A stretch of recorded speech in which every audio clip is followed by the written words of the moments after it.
د کونړیانو ستره کارنامه د کونړ خلکو ستر اشر کړی او یوې مهمې پروژې ته یې مټې بډ وهلي دي او له فاریاب څخه هم د پرمختګ او ودانۍ خبر راغی.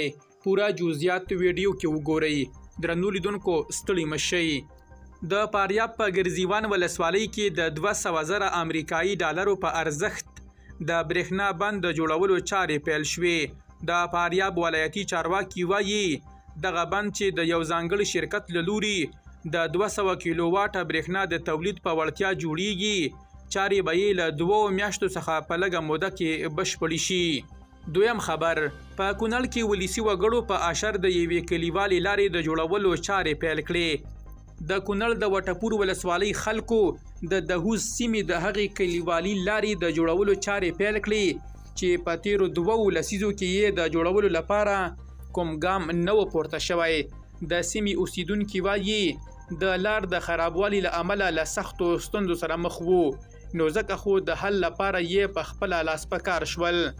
شیرالله چې د دهوز کلي اوسیدونکی دی وایي یا د لار چې ډیره برخه یې د غره پر غاړه ده د ځایي اوسیدونکو په ځاني لګښت جوړیږي او تر اوسه هیڅ دولتي او مرستندویه ټولنې د مرستې په موخه نه دي وردانګلي.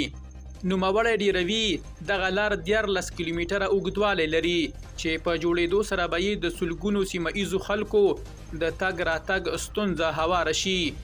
نوموړي وویل زموږ خلک له سختو ستونزو سره مخ دي، ناروغان پر وخت ډاکټر ته نشو رسولی، کله کله خو د لارې د خرابوالي له امله مړه هم شي. په تیرې 20 کلنې او د طالبانو په اوسنۍ واکمنۍ کې مو ډېرې عریضې وکړې خو چاره ته غور ونه کړ. بالاخره د لار د جوړولو لپاره مو خپله چندې ټولې کړې او کار مو پیل کړ.